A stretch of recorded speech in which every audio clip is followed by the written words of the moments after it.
Hello, it's me. Long time no see, and this is Gincast number 100. Cha cha cha cha. So, thank you very much for putting up with the shady quality and the zero editing. शुरू में बहुत ही फारिग audio था और obviously बात है it's learning process के क्या चीज़ क्या करती है और माइक्स का क्या फ़ायदा है और कौन से माइक्स और एक्सेट्रा एक्सेट्रा। अभी भी काफ़ी हद तक उस लेवल पे नहीं और प्रोडक्शन क्वालिटी बेहतर करने की कोशिश हो रही है, लेकिन अ लॉन्ग वे टू गो। कहने का मकसद ये है कि 100 एपिसोड्स इसलिए हो गई क्योंकि हर हफ्ते मैसेजेस कमेंट्स, कहाँ है एपिसोड, किधर है एपिसोड, क्यों नहीं आ रही episode, etcetera etcetera etcetera. Motivation मिलती रही, काम करते रहे, स्टोरीज लोग भेजते रहे, सपोर्ट लोग करते रहे और आज 100 पे आ गए। चाहता तो मैं बहुत कुछ था 100 पे करने के लिए, लेकिन ये अब बारिशें वगैरह वगैरह सर्कमस्टांसेस ऐसे हैं कि नहीं कर सका। लेकिन इसका मतलब ये नहीं है कि आगे नहीं करेंगे। तो वंस मोर आप सब लोगों का शुक्रिया जिन्होंने सब्सक्राइब किया, जिन्होंने कमेंट किया, जिन्होंने ईमेल्स लिखी, जिन्होंने सपोर्ट किया, आइदर इंस्टाग्राम पे आके मैसेजेस लिखे, फेसबुक पे फॉलोइंग की, उधर मैसेजेस लिखे या कमेंट्स में लिखा, यूट्यूब पे जाके या ईमेल करके लिखा। एवरीवन थैंक यू, क्योंकि आई डोंट थिंक अगर आप लोग ऐसे पशु नहीं करते तो ये होने वाला नहीं था। इसके अलावा ये ज़रूर कहना चाहूँगा कि we come a long way. Covid वगैरह वगैरह पता नहीं क्या क्या देखते हुए हम लोग आ रहे हैं और हमारी पर्स कंसिस्टेंसी है बस, और क्या कह सकते हैं कि जो चाहते हैं, जो देखना चाहते हैं, सुनना चाहते हैं, उसके लिए सपोर्ट भी करते हैं और सब कुछ करते हैं। जो सब्सक्राइबर हैं नहीं हैं, जो भी अपने फॉर्म में सपोर्ट कर रहे हैं, उनका बहुत शुक्रिया। और अगेन मैं कोशिश कर रहा हूँ कि मैं टाइम निकालूँ और मैं कुछ अलग चीज़ें भी करूँ। और जैसे Q&A सेशन किया था लोगों के कहने पे, उन्होंने कहा कि करो, मैंने किया, आप लोगों ने सपोर्ट भी किया, देखा, कमेंट्स भी किए। कुछ वियर्ड हरकतें होती रहती हैं, जैसे कि ऑडियो फॉर सम रीज़न नहीं आ रही थी और मोबाइल डाटा से देखो तो आ रही थी और वैसे नहीं आ रही थी और वो खुद ही सही हो गई। May be it comes with this category of content, लेकिन हो जाता है। अभी भी मैंने डाला इंस्टाग्राम पे तो 70% of the people were like दोबारा करो Q&A। तो मे बी दोबारा इंस्टाग्राम पे डाल दूंगा पोस्ट, आस्क योर क्वेश्चंस, और उसकी को जमा करके और कर लूँगा। वो तो खैर करते रहेंगे अब कुछ ना कुछ इस तरह साइट्स पे छोटा मोटा नया, क्योंकि ये एक 100th माइलस्टोन पे हम पहुंच गए हैं। इंशाल्लाह आगे भी करेंगे, लेकिन अब थोड़ा सा जो है कोशिश करेंगे कुछ और भी साथ में करेंगे यार। एक ही जैसी चीज़ करके जो है, मैं खुद एक पर्सनल डेवलपमेंट के ऊपर काम कर रहा हूँ, तो वो एक लेवल पे आके एक प्लेटो आना शुरू हो गया, यानी मेरे पर्सनल डेवलपमेंट में। तो अपनी चीज़ों के अंदर परफॉर्मेंस में कुछ नया भी ऐड करना चाहिए। तो वो तो खैर एक अलग बात है। हमारी तो सीरीज़ है, जिस series has started this channel, सब कुछ इसी सीरीज़ ने स्टार्ट किया है, और इस चीज़ को सेलिब्रेट करने की कोशिश करते हैं, क्योंकि this is a big milestone. I never thought कि मैं 15 से ज़्यादा करूँगा। जब मैंने 15 कर ली तो मैंने कहा बस 30 पे ख़त्म कर दूँगा, 30 कर ली तो मैंने कहा 50 पे ख़त्म कर दूँगा। सिमिलरली करते करते 100 पे आ गया, और कहानियाँ चल रही हैं और सब कुछ हो रहा है। तो बहुत हो गई थोड़ी सी मेरी बेसिकली कहानियाँ, बातें जो कि इंतहाई बोरिंग और मज़ेदार भी नहीं होंगी। तो let's get down to business, shall we. Starting off episode 100 of जिनकास्ट में पहली कहानी हमारी वकार साहब की है। वकार साहब काफ़ी अरसे से लगे हुए हैं कि मैं किसी तरीके से इनकी शेयर करूं, ताकि अपने दोस्तों में भी बताएं कि ऐसा सा, मतलब मैंने क्या कहते हैं स्टोरी शेयर करवाई है। तो थैंक यू वकार साहब कि आपने हमें इज़्ज़त बख्शी कि मतलब मैं आपकी स्टोरी अगर मेरे चैनल पे आ जाएगी, जैसे कि आप कोई बहुत बड़ी मतलब सेलिब्रिटी बन जाएंगे, सुन की भी मुझे हैरत हो रही है, कंसिडरिंग कि मैं बहुत छोटा आदमी हूँ। और ऐसा करने से अगर कोई ऐसा फील कर रहा है तो I am very humble to listen to this. बहरहाल अगैन थैंक यू। आपकी ही स्टोरियाँ और आप जैसे लोगों की स्टोरियाँ आती हैं तो हमारा काम चलता है, वरना ना चले। बहरहाल वकार साहब कहते हैं कि 2018 की बात है, और ये फैक्ट्री में जॉब करते थे, और घर से कंपनी तक का इनका सफ़र तकरीबन 30 मिनट का था। और रास्ता ऐसा था कि जो ये लेते थे वो एक तरफ उसके बड़े घने दरख्त थे, वो काफ़ी मतलब हरा भरा एरिया था, और वहाँ से ये मोटरसाइकिल पे जाया करते थे, और फिर अक्सर रात में वापस आ रहे होते थे। तो ये कहते हैं कि एक दिन ऐसा हुआ कि ये वापसी आ रहे थे, तो पेरिफेरल व्यू कह लें या कॉर्नर ऑफ योर आई कह लें, उधर से इनकी नज़र पर बाइक चलाते हुए पड़ी दरख्तों में।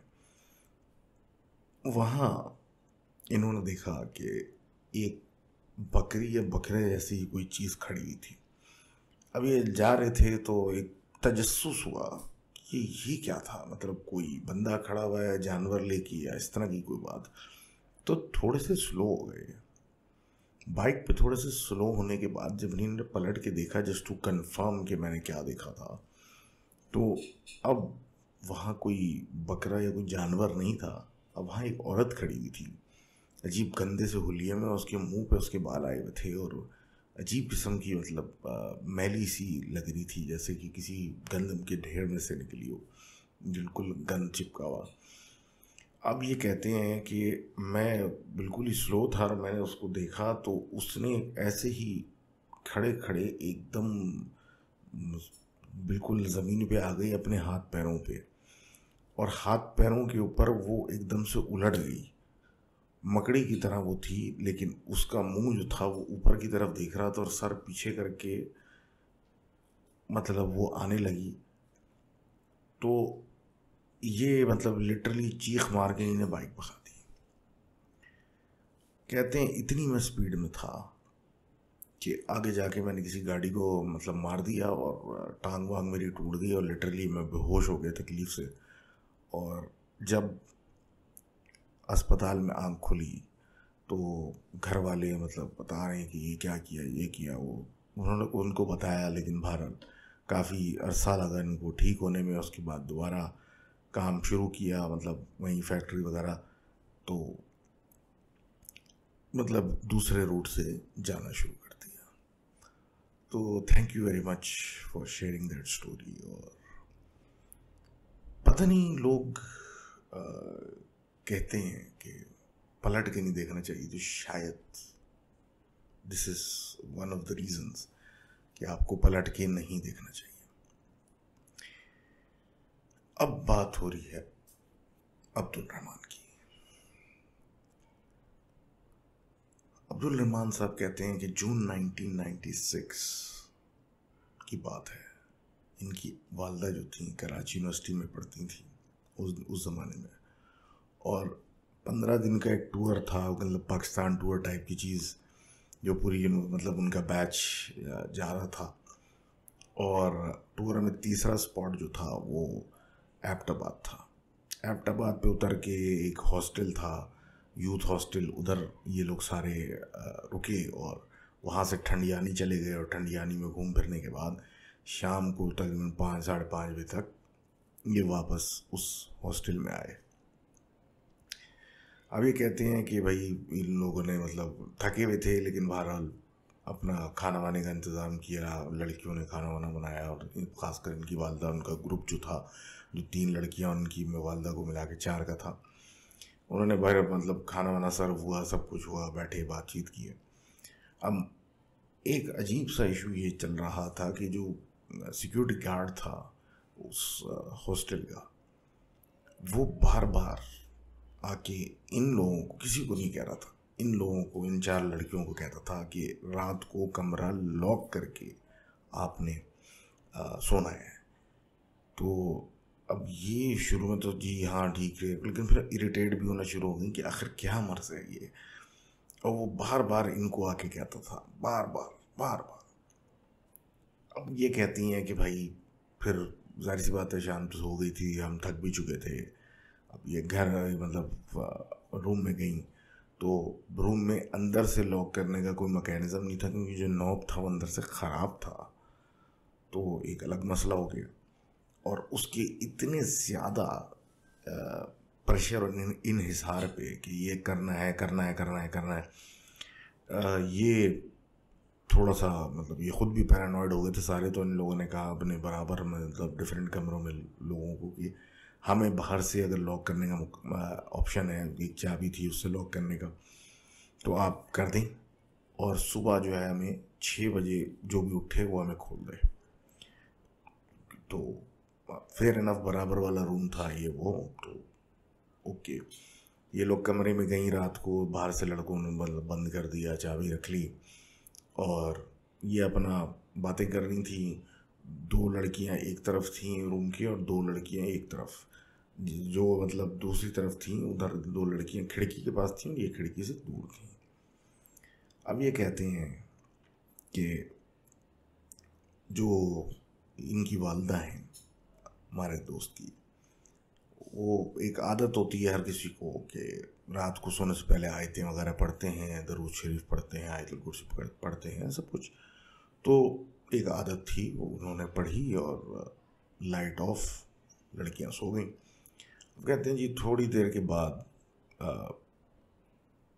आँख खुली तो देखा कि इनकी दोस्त जो हैं वो दरवाजे के पास खड़ी हैं, और दरवाजे को कोई मुस्तकिल नॉक किया जा रहा है, और पूछे जा रहा है, और ये पूछे जा रही हैं इनकी दोस्त कि कौन है, और आगे से कोई जवाब नहीं आ रहा। अब ये मतलब थोड़ी अजीब सी बात और खौफजदा भी होने लगी कि मतलब नॉन स्टॉप कोई नॉक किया जा रहा है, 1 मिनट हो गया, 2 मिनट हो गया, पूछे जा रहे हैं, कोई जवाब नहीं दे रहा। अजीब एक हाल है। लाइट ऑन की। अब जैसे ही लाइट ऑन हुई तो जो दूसरी साइड की लड़कियों में से एक लड़की ने लिटरली चीख मारी और बेड पे से छलांग मार के जो लड़की खड़ी हुई थी उसका गला दबाना शुरू कर दिया। अब इनकी वालदा हमारे जो लिखने वाले हैं उन्होंने मतलब बड़ी मुश्किलों से उस ग्रिप छुड़ाया, क्योंकि जाहिर सी बात है किसी का आप गला दबा रहे हैं मर जाएगा वो, तो उसको छुड़वाया। तो वो जैसे ही उनका ग्रिप छूटा तो वो बेहोश हो गई। अब ये शोर शराबा, चीखो पुकार मतलब सुनने के बाद दरवाज़ा लोग खोलने लगे बाहर से, क्योंकि दूसरे कमरे के लोग आ गए, उन्होंने दरवाज़ा खोल लिया और मतलब अंदर आए, उन्हें ये क्या हो रहा है।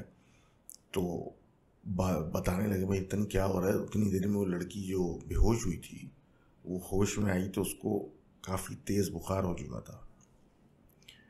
अब ये देखने के बाद तो ये परेशान हो गए और फिर लोकल डॉक्टर ढूंढने लग गए। और जैसे तैसे बाकी जो 2 लड़कियां थी वो भी बीमार पड़ने लगी। उनको भी हल्का बुखार 101 102 ना शुरू हो गया। हल्का तो नहीं कहेंगे लेकिन बहरहाल एंड में ये तय पाया कि इनकी वालदा जो आयतें वगैरह पढ़ के अपने ऊपर विरद करके सोई थी, उनके अलावा सब बीमार उस कमरे में पड़ गए। ये बात फिर जो यूनिवर्सिटी के मतलब टूर के इंचार्ज थे, इंतज़ामिया के लोग वगैरह और टीचर्स वगैरह, उनसे डिस्कस हुई, सब कुछ हुआ। और उनके बुखार को मतलब 1 आध दिन लगा उतरने में, लेकिन फिर यही तय हुआ कि ट्रिप कैंसिल नहीं करते। एक अजीब सा बात हो जाएगी और फिर दोबारा कभी ट्रिप की बात भी नहीं हो सकेगी। तो इन लोगों ने फिर हिम्मत करके आगे चले गए।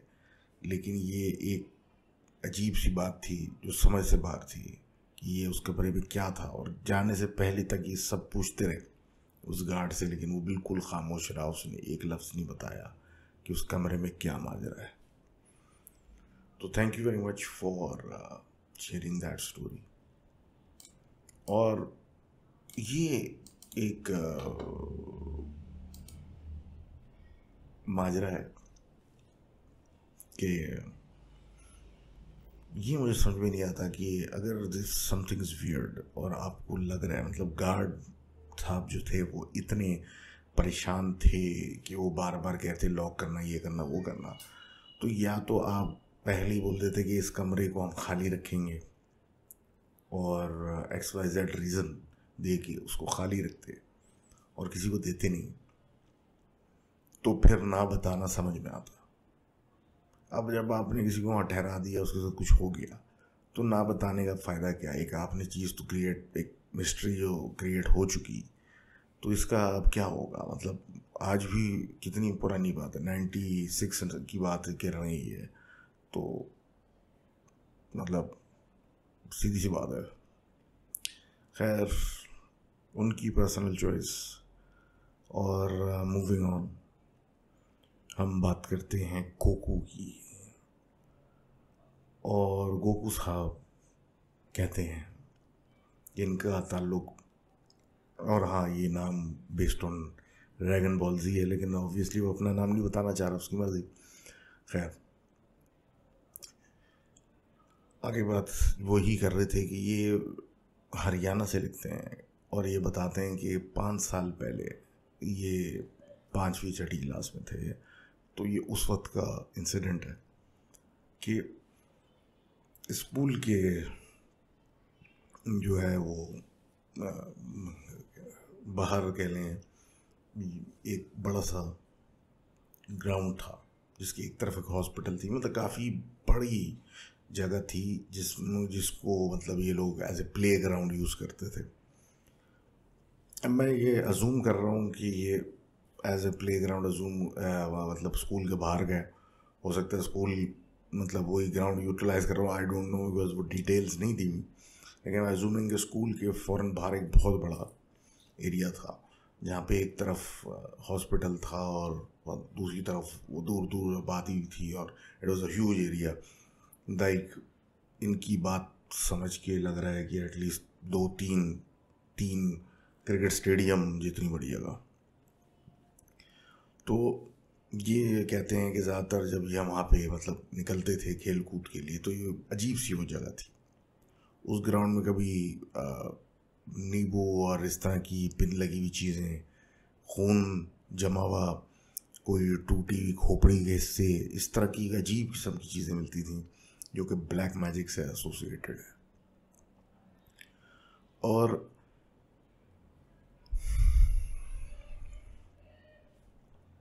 खांसी को रोक रहा था फ़ायदा नहीं हुआ। एनीहाउ, तो ये बता रहे थे कि उस ग्राउंड में अक्सर कोई चीज़ें मिलती थी अजीब व गरीब किस्म की, जानवरों की खोपड़ियाँ और सूखा हुआ खून और इस तरह की पिन लगी हुई गुड़िया टाइप चीज़ें, डिस्कार्डेड चीज़ें जो कि ब्लैक मैजिक से एसोसिएटेड चीज़ें आप कह लें, वो मिलती थी। अब ये लोग अपना खेलते थे जब तक बसें नहीं चलती थी और सब कुछ नहीं होता था, तो चल रहा था मामला। तो इतना बड़ा एरिया था कि सब अपने ग्रुप्स वाले अलग अलग हो जाते थे। ये नहीं होता था कि भाई इकट्ठा, मतलब एक बीच में एरिया जहाँ सारे मिलके खेलने, नहीं, सब थोड़ा दूर दूर प्राइवेसी के लिए अलग अलग हो जाते थे, अपनी बातें करते थे। तो सिमिलरली इन लोगों ने, इनके ग्रुप ने एक घर देखा जो कि अबैंडन था, खाली था। तो बातें शुरू हो गई, इसमें भूत हैं, इसमें ये हैं, इसमें वो हैं, और जो कि अपनी अल्फाज में लिख रहे हैं कि स्टूपिड किड्स। तो वही बात कि बचपन था, अकल तो होती नहीं है।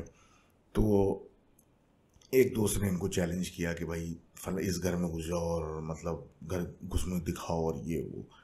तो घूम फिर के बात ये आई कि अंदर तक हम जाएंगे, लेकिन मतलब वही कि तुम ज़्यादा आगे जाओगे और हम पीछे पीछे। तो ये लोग एंटर होने लगे। अब ये जो गोकू साहब हैं, ये लीड कर रहे थे, और इनसे बगौल इनके 6 या 8 कदम पीछे इनके बाकी दोस्त थे। तो कहते हैं कि जैसे ही मैंने घर में एंटर हुआ, दरवाज़ा खुला हुआ, सब कुछ, कोई ऐसा कुछ ही नहीं है, एंट्री की तो कान में किसी ने आके विस्पर किया, और कोई ऐसी चीज़ विस्पर की जो समझ में नहीं आई। अब ये कहते हैं कि ये समझे कि शायद इनके पीछे जो दोस्त आ रहे हैं, ये कोई मतलब हल्की सी आवाज़ निकाली मुझे डराने के लिए और ये वो। तो ये थोड़ी और बिल्कुल ना कि मैं कोई डरपोक थोड़ी हूँ, मैं ऐसी चीज़ों से डर जाऊँगा। और ये आगे बढ़ते गए, और वो आहिस्ता आहिस्ता पीछे आते गए। अब ये कहते हैं बीच में एक जगह आई जहाँ पे मतलब ऊपर की तरफ जाने की सीढ़ियाँ थी, थोड़ा ओपन एरिया था, मतलब ऊपर जाने का रास्ता था। तो वहाँ ये आगे थे, इनके दोस्त पीछे थे। तो एक दुपट्टे जैसा कपड़े का मतलब एक पीस आके इनके मुंह पे आ गया। इन्होंने उस मतलब उतार के उसको फेंका, और फिर अपने दोस्तों को फिर मुखातिब किया कि ये कहाँ से आया, तुमने फेंका है या किसी ने? तो उन्होंने कहा भाई हमने नहीं फेंका, ये ऊपर से आया है। और वही बात हुई कि जाओ ऊपर देख के क्यों नहीं आते, किसने फेंका है। तो अब एक और डेयर हो गया, एक और मतलब चैलेंज हो गया। अब ये just to prove a point कि मैं बहुत ब्रेव हूँ, ये सीढ़ियाँ चढ़ गए और एक टेरेस पे पहुँचे। उस टेरेस पे पहुँचने के बाद इनको एक बहुत ही गंदी किस्म की बदबू आने लगी, जो कि इनको फील होने लगा कि मतलब मुझे यहाँ आना नहीं चाहिए, लेकिन ये फिर भी वहाँ पहुँच गए। अब ये कहते हैं उस टेरेस में थोड़ा आगे जाके मैंने एक दीवार देखी, और उस दीवार पे बाकायदा खून लकीरों में ऐसे बहना शुरू हो गया। बस इन्होंने ये देखना था और ये भाग के नीचे आए, इन्होंने अपने दोस्तों को लिया और बाहर निकल गए। अब जब ये स्टोरियाँ सुनाने लगे कि ऐसा देखा वैसा देखा, बहरहाल जाने का टाइम गया, कुछ हो गया था। अब ये अपनी बातें कर रहे हैं, कोई मानने को तैयार नहीं। दिन ख़त्म हो गया। अगला दिन आया, अच्छा मौसम था, क्लाउडी वेदर एक्सेट्रा एक्सेट्रा। तो अब जब बाहर निकले तो फिर डिसाइड हुआ कि हम सारे एक साथ जाएंगे और वो देख के आएंगे दीवार जहाँ पे ऐसा इसने देखा। अब जब उस घर के पास गए तो उन्होंने नोटिस किया कि अब जो एंट्रेंस कल तक सही थी, आज वो थोड़ी सी जली हुई है, ब्लैक ब्लैक लग रही है, जैसे आग लगी थी उस पर। अब और दो ये कह रहे हैं कि मेरे जहन में आ रहा है कि मुझे इधर नहीं जाना चाहिए, लेकिन as usual as he said stupid kids. अब कहते हैं जी कि बातें नहीं चल रही थी, मुझे दिखाना है कि कल मेरे साथ क्या हुआ था, और मुझे इन लोगों को बताना है कि मैंने जो देखा वो सच है, मैं झूठ नहीं बोल रहा, फेंक नहीं रहा।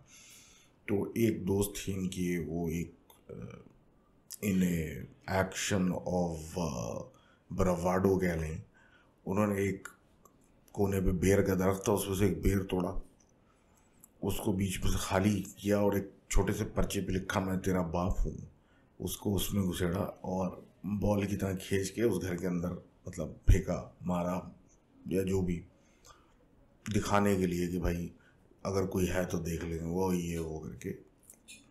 अब जी बात शुरू हुई कि अंदर जाना है और टेरेस, और ये मैंने देखा था। तो शुरू में आयमाइशाएँ होती रहीं, लेकिन इनके बेस्ट फ्रेंड जब तैयार हुए तो एक दो लोग और तैयार हो गए और फिर ये आखिरकार अंदर घुस गए। अब ये कहते हैं जब ये सीढ़ियों तक पहुँचे जिससे ऊपर जाना था, तो वहाँ पे ऐसी आवाज़ आई जैसे कोई लोहे की चीज़ नीचे आके गिरी। अब ये कहते हैं जी कि हम सीढ़ियाँ चढ़ के उसको इग्नोर किया कि कुछ होगा, कुछ गिर गया होगा, ऊपर चढ़ गए। अब जब ऊपर गए तो वो दीवार ये दिखाने लगे जहाँ ब्लड की लाइंस थी। तो कुछ लोग मतलब वो सूखा हुआ ब्लड देख के शॉक में चले गए और एक हंसने लग गया कि ये मतलब वही कि ये बेकार, ये झूठ बोल रहा है, कलर पड़ा हुआ है, ये वो। और वो इस तरह चल चल हंसे जा रहे हैं और मतलब एक अलग ही अजीब किस्म का मजाक बनने लगा। तो कहते हैं वो बंदा जो हंस रहा था वो हंसते हंसते चुप हो गया। और जब उसकी तरफ देखा कि मतलब इसको क्या हो गया, तो वो एक पीछे एक और दीवार की तरफ देख के अजीब सा इशारा कर रहा था। तो उससे पूछा क्या हुआ। तो जब सबने पलट के उस दीवार की तरफ देखा तो वहाँ पे एक पंजेनुमा हाथ अंधेरे में से निकल के एक कोने में से निकला हुआ था और उस दीवार पे था।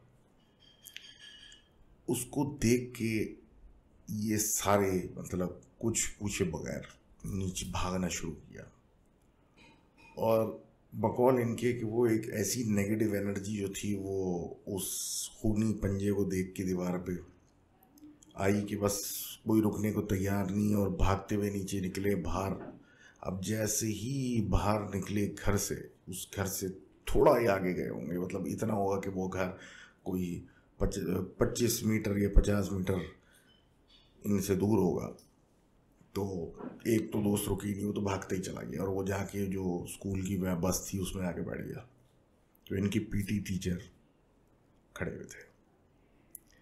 पीटी टीचर ने बोला भाई आज बसें जल्दी निकलनी है क्योंकि बारिश आ रही है और तुम लोग चलो निकलो यहाँ से, तुम लोगों को ढूंढ रहे हैं, एक्सेट्रा एक्सेट्रा, बस जल्दी चलो। अब ये लोग बस की तरफ जाने लगे तो कहते हैं कि उतनी देर में इन्होंने नोटिस किया कि एक बड़ी मियाँ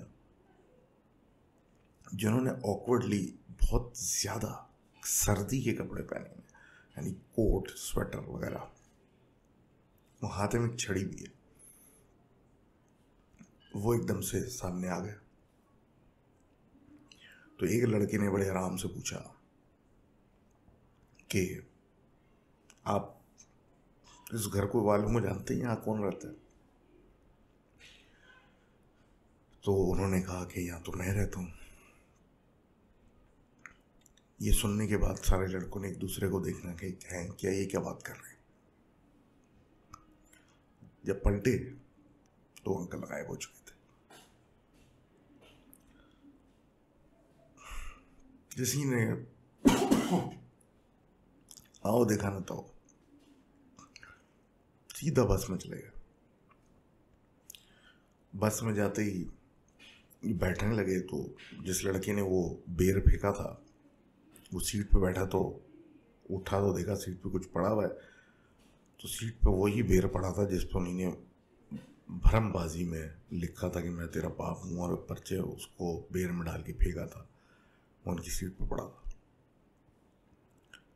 ये कहते हैं जी घर गए, सारे बच्चे लड़के जो अंदर गए थे बीमार पड़ गए और 3 दिन के बाद फिर ठीक हुए और स्कूल आए।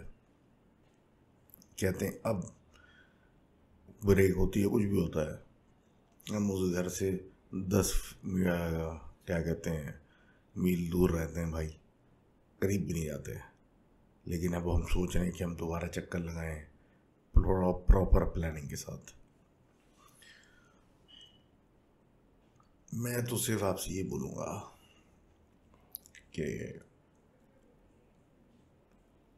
जाने की ज़रूरत नहीं है, इज़ बेटर। ये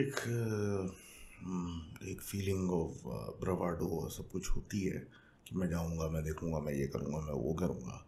लेकिन एक सवाल हमेशा एक मैं पूछता हूँ और मैं सोचता भी इस बारे में, मैं कहीं गया और मैं साथ में कुछ ले आया अपने घर में, उसकी जिम्मेदारी किस पे हुई? उस पे हुई या मुझ पे हुई कि मैं जो अपने साथ लेके आया हूँ किसकी वजह से आया है? तो yes, putting your home at risk इस तरह के शो करते हुए, मतलब इस तरह की हरकतें करते हुए, इज़ अप टू यू। आप कर सकते हैं, आपकी मर्जी है, इट्स अ फ्री वर्ल्ड, जो मर्जी करें। लेकिन अगेन रेपरकशंस भी होते हैं, मतलब there is an action and there is a reaction. Reaction जब होगा फिर क्या होगा। तो thank you very much for sending that story. और आइड से कि अभी बहुत छोटे हैं आप लोग, तो stay clear of that place. इसी तरीके से स्कूल के बारे में जब बात होती है तो रिजवान साहब हमारे एक पुराने दोस्त, सुनने वाले, जो कि काफ़ी अरसे से हमारे साथ अटैच्ड हैं, सुनते हैं। और मज़े की बात ये है, कभी कभी कुछ चीज़ें भी भेजते हैं, जैसे कि इन्होंने घड़ी भेजी थी मुझे, जो कि when ever I feeling down तो मैं ये घड़ी पहन लेता हूँ एज अ रिमाइंडर कि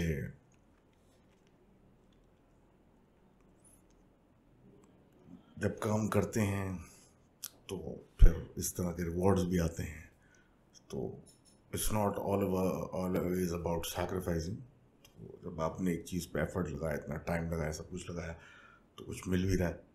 और दूसरी बात यह है कि जब आप इस तरीके से एक चीज़ करते हैं, जैसे कि पॉडकास्टिंग वगैरह, तो आपकी लोगों से दोस्ती भी होती है। और this is something that proves कि you can make online friends. And खैर, you get the point. Explain में शायद नहीं कर पा, तो खैर है। थैंक यू अगेन रिजवान साहब for this. I still think this is cool, although ये कैलकुलेटर वाली घड़ियों का ज़माना चला गया, लेकिन I still find this very cool. तो विद दैट बात करते हैं इनकी स्टोरी की, जो कि उस वक्त हुई जब ये स्कूल में थे। और ये बात हो रही है 92 की। ये बोर्डिंग स्कूल में थे, जो कि एबटाबाद में था और काफ़ी मशहूर बोर्डिंग स्कूल था। ये बात हो रही है नवंबर 1992 की। रिजवान साहब ये बताते हैं कि काफ़ी सर्दी हो जाती है वहाँ सितंबर ऑनवर्ड्स, और इसी तरीके से बहरहाल नवंबर 4 थी, काफ़ी ठंड थी। और अब ये लोग शिफ्ट हो चुके थे हॉस्टल नंबर 4 पे, जो कि एक नई बिल्डिंग थी, acquired because of the influx of so many students, जिसकी वजह से मतलब एक नई बिल्डिंग इन लोगों ने एक्वायर की थी, स्कूल वालों ने, जो कि मेन स्कूल से सिर्फ 200 मीटर दूर थी। तो ये लोग वहाँ पे, मतलब इनकी लॉजिंग थी, वहाँ रहते थे। उस बिल्डिंग में ऐसा था कि बड़े बड़े मतलब हॉल था, और एक लॉबी, एक हॉल, उसके बाद जो है कि 4 बेडरूम्स थे। ज़्यादातर जो बच्चे थे वो एक हॉल में, मतलब बंक बेड्स इस तरह के से रखे हुए थे और उसमें रहते थे, और इस तरह मामला चल रहा था। तो 2 महीने मतलब हो चुके थे इन लोग वहाँ पे शिफ्ट हुए हुए। और उसके बाद एक इनका जो रूटीन था, इनका बेसिकली जगह ये थी कि एक हॉल में ऐसी जगह थे जो कि अंदर, मतलब एक हॉल था, फिर बाहर निकलने के लिए एक लॉबी का एक दरवाज़ा था, उसके बाद बाहर का रास्ता था। तो ये बिल्कुल अंदर की तरफ थे, closest to the inside door that opened into the lobby of the house। तो इनका बेड वहाँ था, और बकौल इनके 18 बेड्स थे वहाँ, और 22 लड़के अलग एरिया में थे। इनके बराबर में जो कमरा था वो 3 बेड का एक कमरा था, जो कि ब्रिटिश बच्चों को दिया हुआ था, बकौल इनके ब्रिटिश किड्स हुआ इन फ्रॉम इंग्लैंड।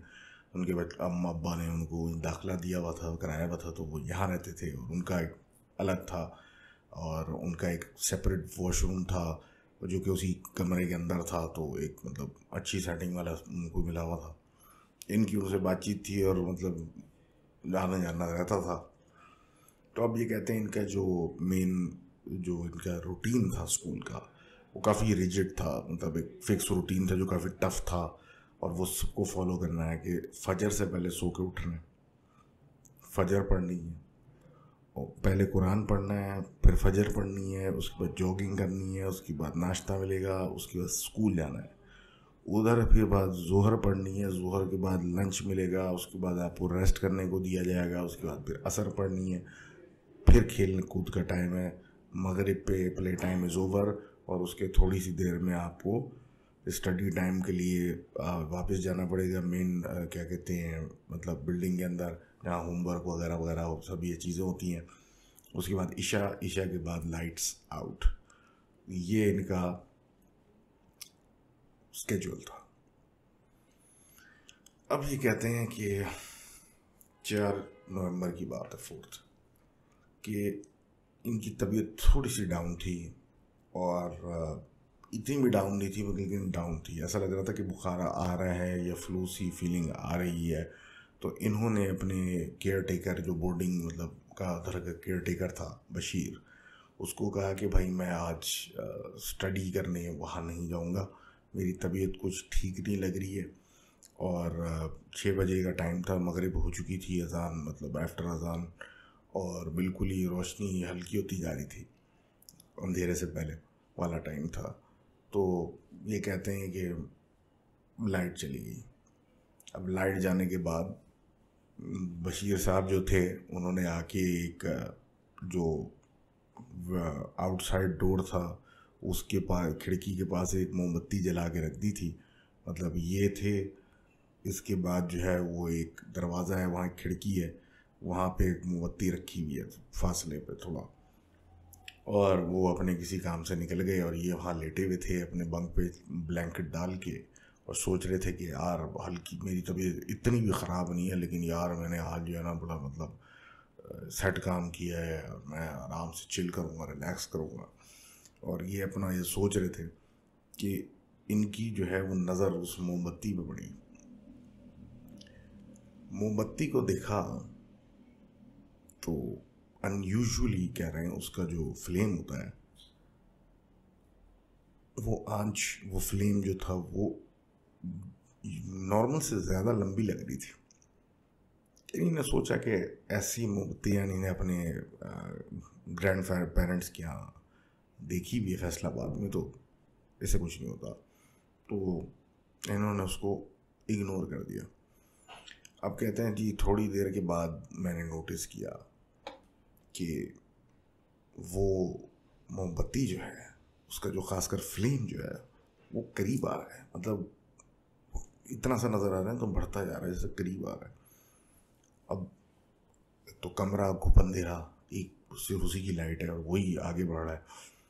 तो पहले तो ये सोच रहे हैं, मैं पड़ गया कि ये क्या हो रहा है, मतलब मैं क्या सटिया गया हूँ कि मतलब मुझे कुछ हलूसिनेशन हो रही है, कि मतलब मुझे लग रहा है या मतलब ये बीमारी कुछ चढ़ रही है जिसकी वजह से मुझे ऐसा लग रहा है, या ये अंधेरे में बशीर आ गया, उसने कैंडल पकड़ी हुई और आगे आ रहा है और मुझे ऐसा लग रहा है, क्योंकि बड़ा हॉल था और वो खिड़की और इनमें थोड़ा फासला था। अब ये इन चीज़ों में ही थे, सोच में थे कि अब देख रहे हैं कि ये उस हॉल के बीच में मोमबत्ती आ चुकी है और काफ़ी बड़ा फ्लेम हो चुका है, उसके इर्द गिर्द जो है वो अब रोशनी पड़ रही है हल्की हल्की हर तरफ। तो ये देखते इनको रियलाइज़ हुआ कि ये फ्लेम जो है जो नज़र आ रहा है इसमें कैंडल कहीं नहीं है, ये सिर्फ हवा में है। तो ये फ्लेम जो है दिस इज़ अ पार्ट, ऐसे मतलब फ्लोट कर रहा है। ये देखने के बाद तो इनकी हालत ख़राब हो गई है, भाई आंखें फाड़ फाड़ के उसको देखने लगे। तो देखते ही देखते ये कहते हैं कि वो इतना करीब आ गया कि बस मेरे बेड से 6 फुट दूर था। याद है मैं तो हिम्मत की और बस आयतल कुर्सी पढ़ के छलांग मार दी, बेड से चादर वादर फेंकी और भागा मेन डोर की तरफ। कह रहे जी मैं मेन डोर से बाहर निकला, बशीर आ बस सामने खड़ा हुआ, टकराए, मतलब एक आमना सामना हुआ, पूरी स्टोरी बताई कि भाई वो आग का जो फ्लेम था, वो जो आग वो थी, वो इतनी बड़ी हो चुकी है, इंसान के सर जितनी हो चुकी थी, इतना बड़ा वो फ्लेम हो चुका था और ऐसे वो मेरे पास आ रहा था। उसने इनको मतलब बोला कि तुम सोच रहे हो तुम्हारी तबीयत ख़राब है, ऐसा कुछ नहीं है, और मतलब बिला वजह अपने सर पे सवार कर रहे हो। और इनको ले जाके वहाँ वापस लिटाया, और वो जब वहाँ पे वापस अंदर आए तो जहाँ पे उसने मोमबत्ती रखी थी उसी जगह पे जल रही थी, कोई और उधर उस पूरे हॉल में कुछ ऐसा नहीं था। उसने कहा कि भाई तू लेट जा आराम से, मैं बैठा हूँ जब तक बिजली वापस नहीं आती, मैं तुम्हारे साथ बैठा हूँ। अब ये लेटे लेटे सो गए, और फजर टाइम पे जब इनको उठाया गया तो इनको 104 बुखार था। हालात इनकी बहुत ख़राब थी, और इनको सीधा सीधा मतलब लेके जाना पड़ गया हॉस्पिटल। अब कहते हैं जी, जब मैं हॉस्पिटल से वापस आया तो कुछ 2-3 दिन गुजर गए।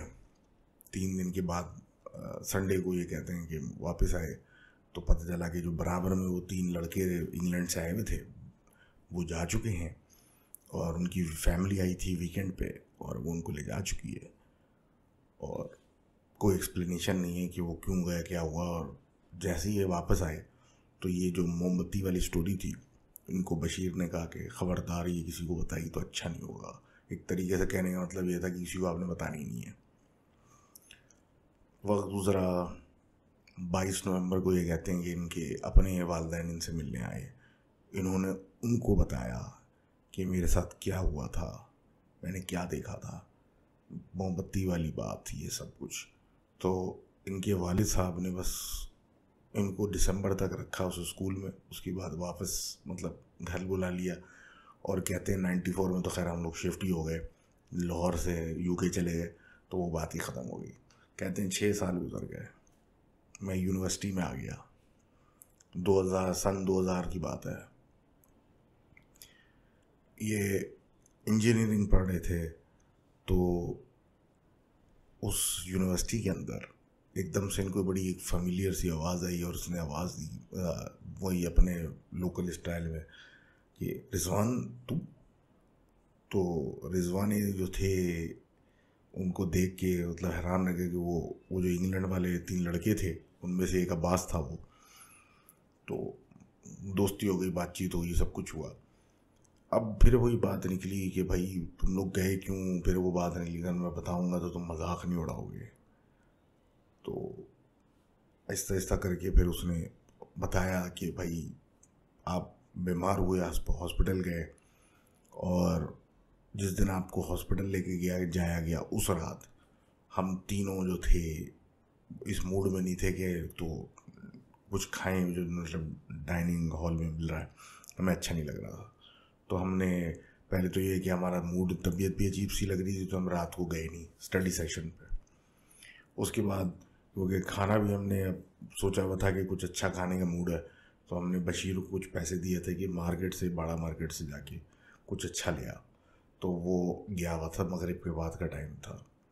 कहते हैं जी लोड शेडिंग हुई थी, लाइट गई हुई थी। पहले दरवाज़ा इनके कमरे का खुला, आराम से बहुत ही क्रीकिंग साउंड के साथ दरवाज़ा खुला और एकदम झटके से बंद हो गया। कहते हैं हम हैरान, ये क्या हुआ। और हम देख रहे हैं, आंखें हमारी ढूंढ रही हैं कि बशीर आया होगा, कुछ लेके आया होगा। उसके बाद जो इनके कमरे में अटैच बाथरूम था उसका दरवाज़ा खुला, आराम से हल्का सा क्रीक करके जिसे कहते हैं खुला, और उसके बाद थम करके बंद हो गया। हम तो जी परेशान, ये हो क्या रहा है हमारे साथ। और हम आवाज़ें दे रहे हैं कि बशीर बशीर बशीर, क्योंकि इसके अलावा तो इनको पता ही नहीं है यहाँ पे है कौन, मतलब जो इस तरह की मतलब आ सकता है। कोई आंसर नहीं। अब कहते हैं जी बाथरूम में से अब पहले अजीब सी आवाज़ें आने लगी, जैसे कि बिल्लियाँ लड़ रही हैं, फिर ऐसी आवाज़ आने लगी जैसे कि कुत्ते बिल्लियाँ लड़ रहे हैं, फिर ऐसी आवाज़ आने लगी कि कोई आदमी या कोई चीज़ किसी औरत को बहुत बुरी तरह मार रहा है और वो रो रही है और बैन कर रही है कि मुझे बचाओ। मतलब इस तरह का वो आवाज़, ज़बान समझ में नहीं आ रही, लेकिन इस तरह का रोना। इन लोगों की तो हालत ख़राब। बशीर को आवाज़ें दे दे के थक गए, लेकिन कुछ भी नहीं। अब ये कहते हैं जी कि बशीर साहब उस वक्त खाना लेके इन्हीं के पास वापस आ रहे थे, तो उसने नोटिस किया कि इनकी कमरे में से इस तरह की रोने की आवाज़ें आ रही हैं। उसने जाके दरवाज़ा खोलने की कोशिश की। कहते हैं कि दरवाज़ा नहीं खुला। काफ़ी ज़ोर आजमाई करता रहा, रोने की आवाज़ें आती नहीं। फिर जैसे ही रोने की आवाज़ें बंद हुई तो दरवाज़ा खुल गया कमरे में, वो दाखिल हो गया। जब वो दाखिल हुआ और फिर उसने नोटिस किया कि जो रोने की आवाज़ें ये वॉशरूम बाथरूम में से आ रही हैं, उसने वहाँ जाके हिम्मत की खोलने की, लेकिन वो नहीं खुल रहा। लड़कों की हालत ख़राब, प्रिंसिपल को वो लेके आया और प्रिंसिपल ने बाकी जो स्टूडेंट्स पढ़ रहे थे उन सबको स्ट्रिक्टली बोला, टीचर्स को, कि इनको यहाँ से कोई ना निकल पाए। और वो एक दो लोगों को लेके गए और दरवाज़ा खोलने की कोशिश की, दरवाज़ा ना खुले। आखिरकार फैसला हुआ कि दरवाज़ा तोड़ दो, कि आखिर ये इतना तुमने खुद सुना रोने की शोर की आवाज़ आ रही है, वो क्या रहा है। जब दरवाज़ा तोड़ दिया तो पता चला कि दरवाज़ा अंदर से लॉक था और खिड़की पे सलाखें लगी हुई हैं। तो ऐसा तो हो नहीं सकता कि कोई बाहर से मतलब निकल के भाग गया हो, तो दरवाज़ा एक अंदर से बंद। फिर अंदर बाथरूम में हर तरफ खरोंचों के निशान, जैसे किसी रीछ ने आके बड़े बड़े नाखून मारे हुए हर जगह। इसके बाद ये स्टोरी इन लड़कों ने अपने वालिदैन को बताई और वो ले गए उनको फ़ौरन। तो thank you very much for sharing that experience, Mr. Rizwan, and thanks again for the watch.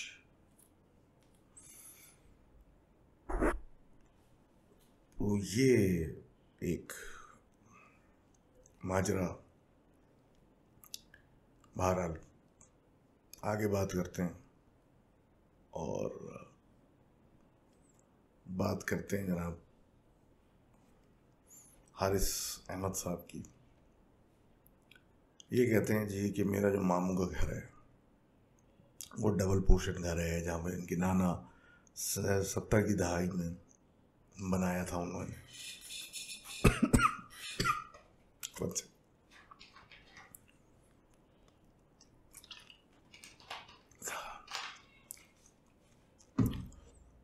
सत्तर की दिहाई में ये बना था।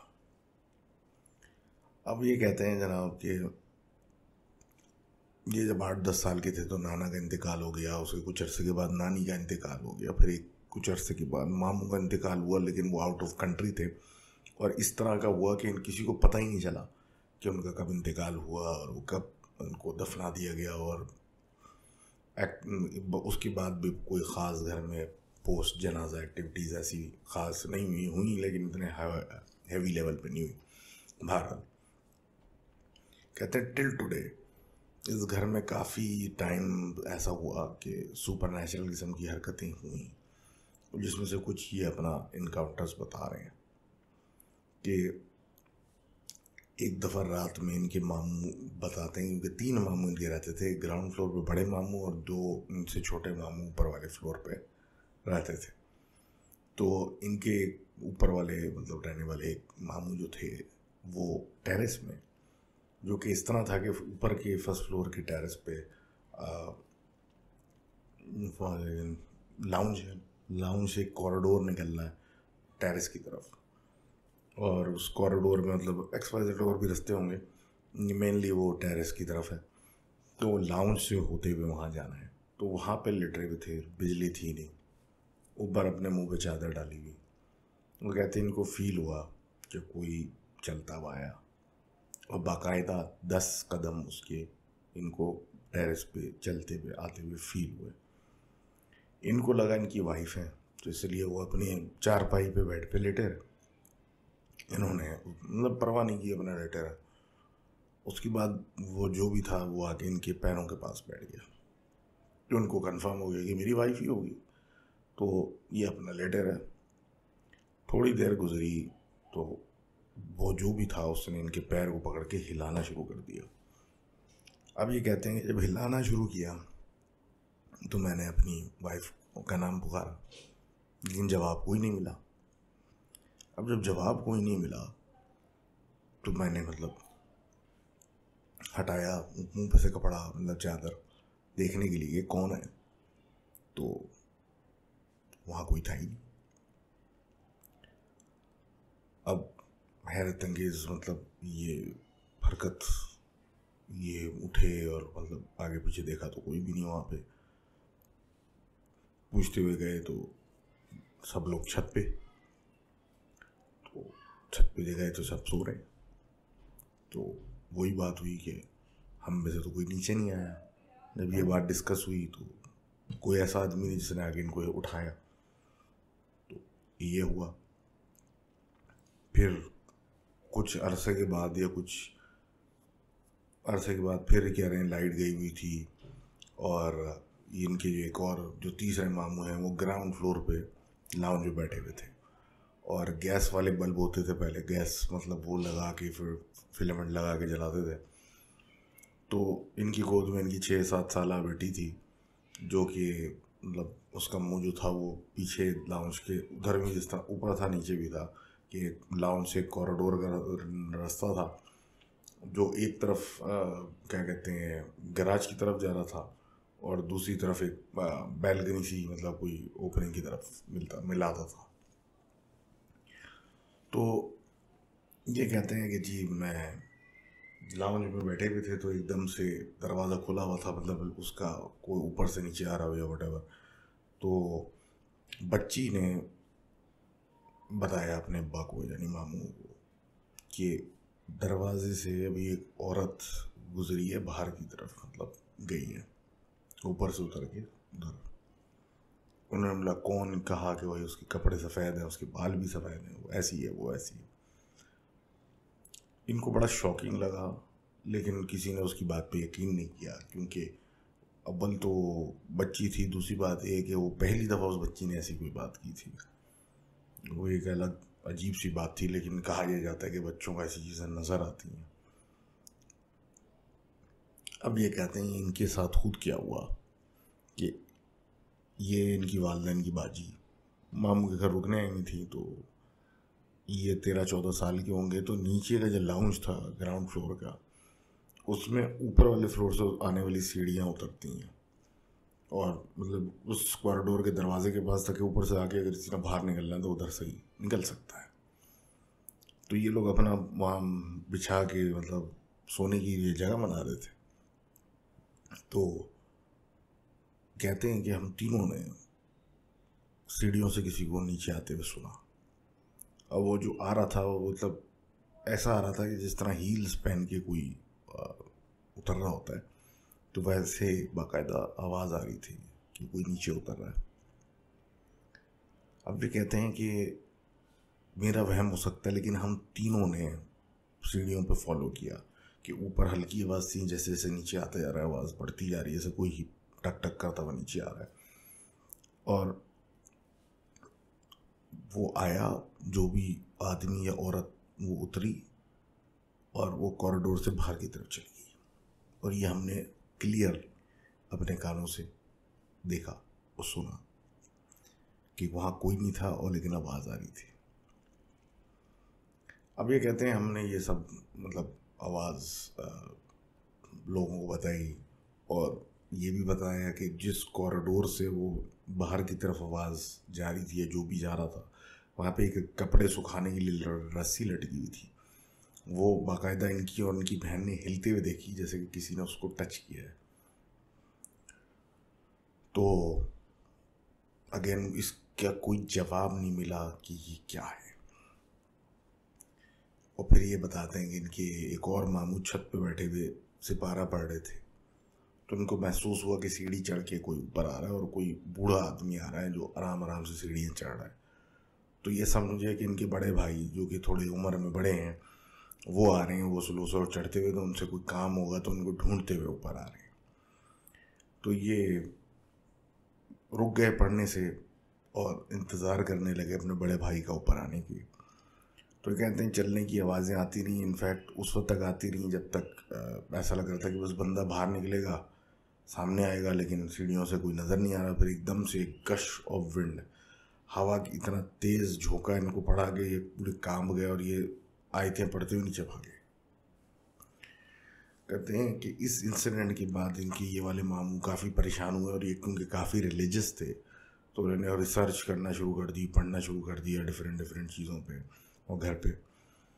तो सिर्फ ये तय कर सके कि अब कोई चीज़ इस घर की किसी को तंग नहीं करेगी, नुकसान नहीं पहुंचाएगी।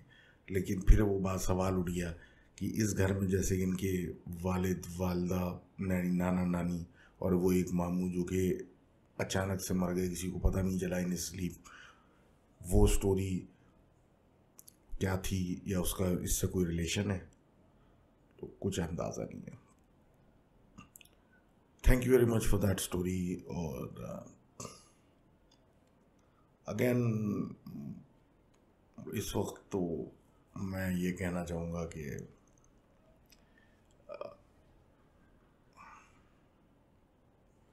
चीज़ों का कुछ पता नहीं होता कि मतलब कौन सी चीज़ कहाँ है क्या है।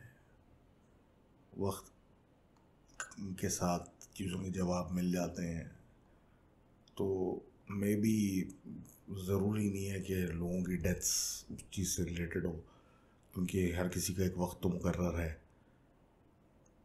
तो maybe there is no connection जो आप कह रहे हैं, लेकिन बहरहाल आगे बात करते हैं। और ऑल्दो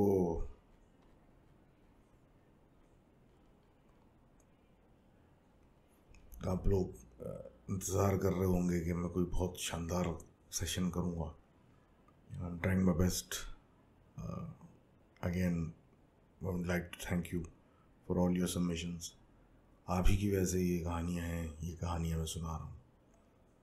और मैं तो सीधा आदमी जो मेरे दिल में होता है मैं बोल देता हूँ, तो वही मैं कह रहा हूँ कि आप क्रिटिक भी करते हैं, कोई कहता है अच्छा है, कोई कहता है बुरा है, मैं सुनता हूँ, मैं पढ़ता हूँ, मैं देखता हूँ। तो thanks everybody for your opinions. और again the show is dependent on the quality of the stories we have. अगर क्वालिटी अच्छी होगी तो अच्छी एपिसोड होगी, बुरी होगी तो बुरी होगी। ये या फिर डिपेंड करता है कि अगर मैं ही पसंद नहीं आ रहा तो फिर मैं कुछ भी कर लूँ तो अच्छा नहीं आना। खैर, आज की आखिरी स्टोरी थोड़ी सी वियर्ड है और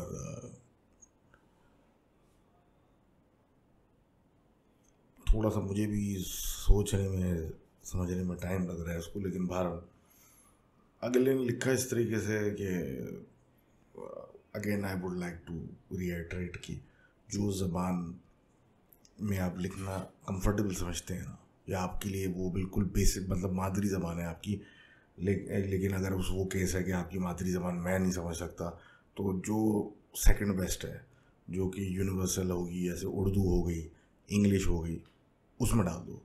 इंग्लिश भी मैं पढ़ लेता हूँ, उर्दू भी पढ़ लूँगा, हिंदी अगर उसमें हुई रोमन में वो भी पढ़ लेंगे। तो लिमिटेशंस तो हैं, ज़ाहिर सी बात है।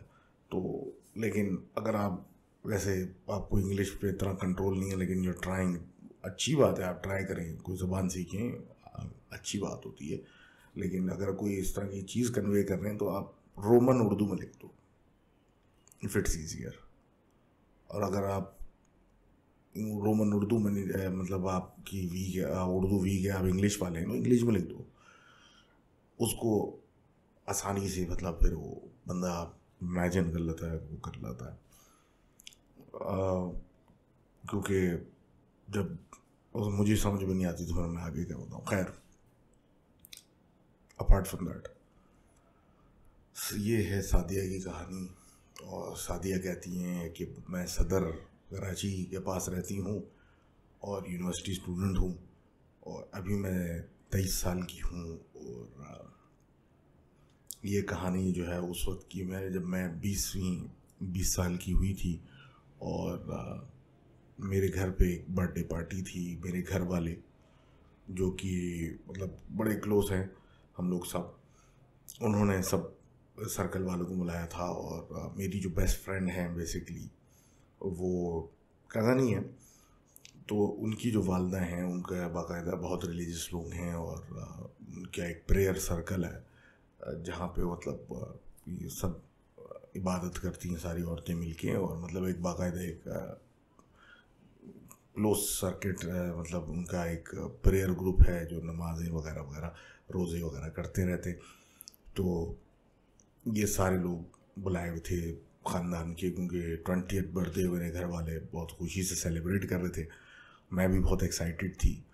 तो अब मेजॉरिटी स्टोरी ये बोलती हैं कि मुझे याद नहीं है क्या हुआ, ये किसी न किसी की आंखों या ज़बान के थ्रू बता रही हैं। ये मेरी कज़न ने बताया, या मेरी दोस्त ने बताया, या मेरी वालदा ने बताया, या मेरी जो आंटी हैं उन्होंने बताया।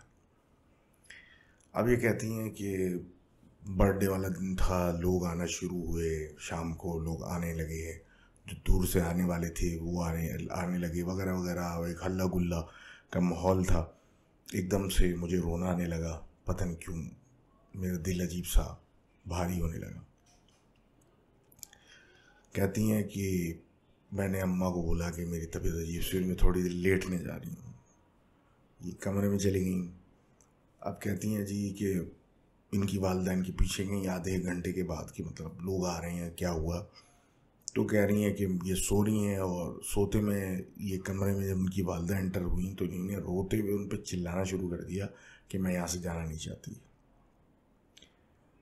इनको समझ में नहीं आया, इन्होंने रोशनी करके उनको उठाने की कोशिश की, तो उन्होंने कहा कि मैं अभी किसी के साथ यहाँ पे लेटी हुई हूँ, आप यहाँ से जाएं।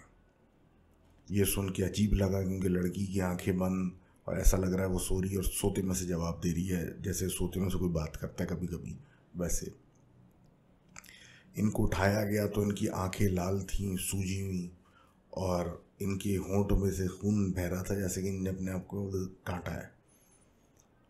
इनकी वालदा ने ठंडा पानी इनको पिलाया ताकि वो ब्लीडिंग रुके, और मेहमानों को देखने गई कि शायद इसको बुखार हो गया या कुछ हो रहा है। अब ये कहती हैं कि वो चलेंगी, लेकिन मुझे उठाने के बाद मुझे वहशत हो रही है, डर लग रहा है, और अजीब सी मेरी हालत हो रही है।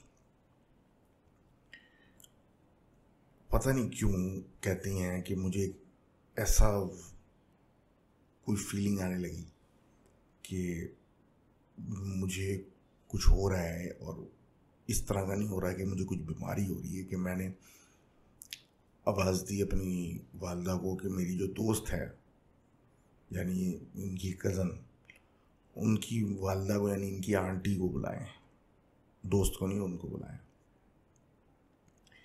ये कहती हैं कि वो कमरे में एंटर हुई तो उनको कुछ अजीब सा फील हुआ, जैसे कि कुछ यहाँ कमरे में ठीक नहीं है, और एक अजीब किस्म की वहशत उनको उस कमरे के अंदर जो अटैच वॉशरूम था वहाँ से आने लगी, यहाँ से कुछ आ रहा है। अब ये कहती हैं कि इनकी वालदा ने और इनकी आंटी ने उस वक्त बात की, इनको होश नहीं, ये सो गई दोबारा।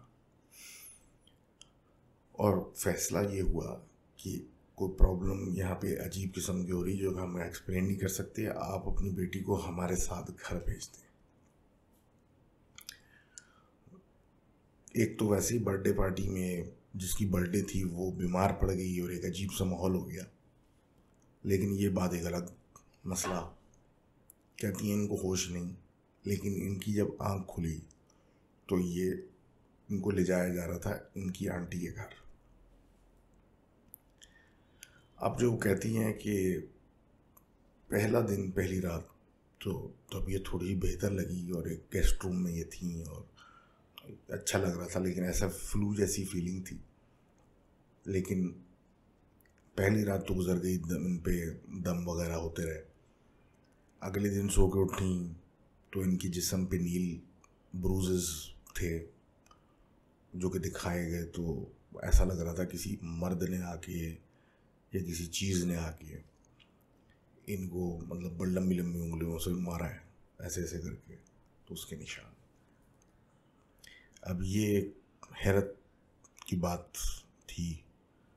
और अगली रात जब आई तो इनके बकौल इनके के कान में कोई आके कुछ बोलना शुरू हो गया रात में अंधेरा होते ही, जो कि समझ में नहीं आया क्या कह रहा है, लेकिन एक अजीब सी कान के पास आवाज़ आना शुरू हो गई। ये चीखती थी, रोती थी, इनकी आंटी आती थी, इनके साथ बैठती थी, इनको दम करती रहती थी जब तक ये सो नहीं जाती थी, और ये सिलसिला चलता।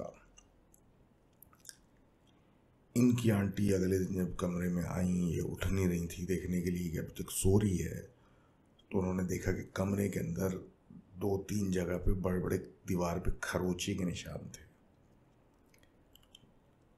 इनको समझ में ना आया, लेकिन इनको आंटी को इनकी अंदाज़ा हो गया था कि ये कोई और मामला है और ये सिर्फ एक वक्ती स्पेल नहीं है कि उधर कुछ मसला इसके साथ है। अब ये कहते हैं कि जी रात को ये सो नहीं थी, तो सोते सोते ये करवट इन्हीं जब ली तो एक ऐसी फीलिंग आई जैसे कि इनके बेड पे इनके साथ कुछ लेटा हुआ है। तो जैसे ही उन्होंने आंखें खोली तो उन्होंने देखा कि बेड से थोड़ा सा आगे, मतलब बेड है, गैप है, उसके बाद एक सोफ़ा है, सोफे पे कफन में कुछ लेटा हुआ है।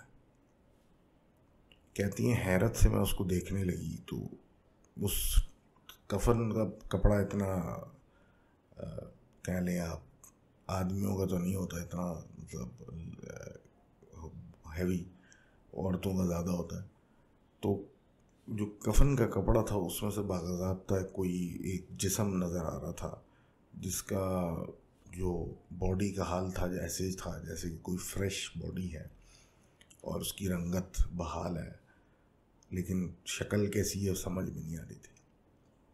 तो इन्होंने चिल्लाना शुरू किया, लोग आए, लाइटें ऑन हुई, कमरे में कुछ नहीं, लेकिन इन्होंने अंधेरे में जो वो देखा था वो इनके जहन में महफूज। अब ये कहती हैं कि इनको शिफ्ट किया गया वहाँ से अपनी कज़न के साथ कि आप अकेले नहीं सोएंगी। अब वहाँ शिफ्ट किया तो कहती हैं कि मैं सो रही थी और इत्तेफाक है कि मेरी रात में 4 बजे आँख खुली। कमरे में कज़न नहीं थी और कज़न की जगह फिर एक कफन में लिपटी हुई लाश थी और अंदर जो बॉडी था वो अब नीला नज़र आ रहा था। पहले तो नॉर्मल था, अब नीला नज़र आ रहा था, जिसके ऊपर ऐसा लग रहा था कि अंदर जो चीज़ है वो डिके कर रही है, मतलब सड़ रही होती है जब बॉडी तो उसके रंग उड़ रहे होते हैं, तो वैसी हालत। इन्होंने चीख मारी तो इनकी जो कज़न थी वो बाथरूम से बाहर निकली, उसको तो वॉशरूम उठ के गई थी, तो ये हुआ उसने लाइट ऑन की, वो चीज़ गायब हो गई और ये सिलसिला शुरू हुआ। इनको दिलासे देने की कोशिश की कि ऐसा नहीं है, ऐसा नहीं है, लेकिन बेड पर कुछ खून के कतरे दिखे गए कि यहाँ पे कोई चीज़ थी जिसकी वजह से ये निशान पड़ा है। अब मामला ऐसा हो गया था कि ये रात को कफन में वो लाश देखे बगैर सो नहीं पा रही थी। जिस कमरे में ये सोती थी वहाँ अजीब निशान वगैरह कहीं ना कहीं पड़ा ज़रूर होता था और जिस्म पे इनके नील जो थे वो भी ठीक नहीं हो रहे थे। तो इनकी आंटी बेसिकली किसी को तलाश कर रही थी जो कि रुकिया करने में सीनियर हो, क्योंकि उन्होंने कभी किया नहीं था और वो एक इंतज़ार में थी। तो वो आई तो इनकी वालदा को भी बुलाया गया और पूरा केस समझाया गया और फिर एक दिन ये सारे इनको बिठा के और जमा हुए, जिसमें अब ये कहती हैं कि इनको तो इल्म नहीं है क्या हुआ।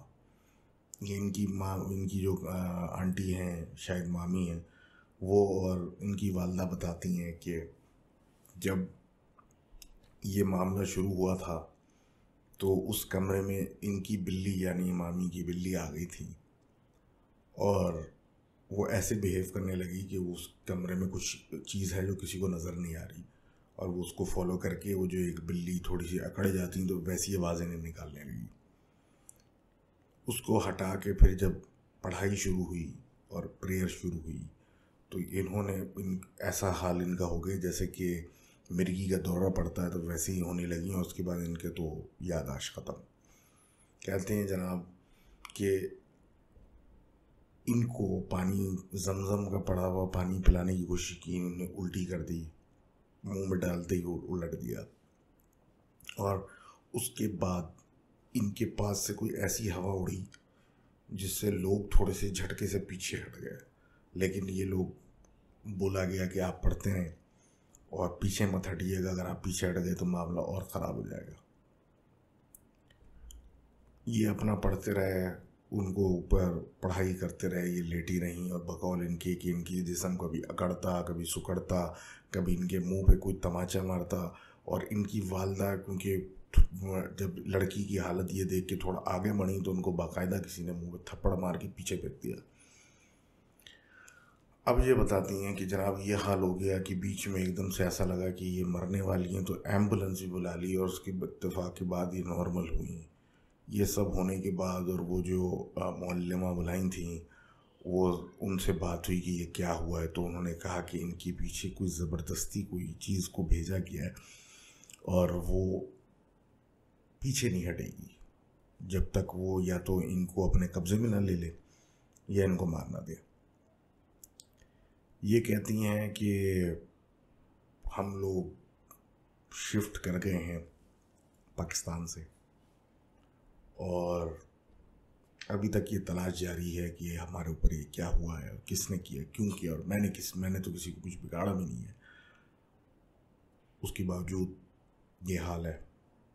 मैं थेरेपिस्ट के पास जाती हूँ और ये साइकोलॉजिकल डैमेज तो अपनी जगह है, लेकिन अब थेरेपिस्ट को भी बताते हैं तो वो कौन सा यकीन करते हैं, बस सुन लेते हैं कि कह रही है तो सही है, मतलब भड़ास निकाल लिया, अपनी ना निकालने दो।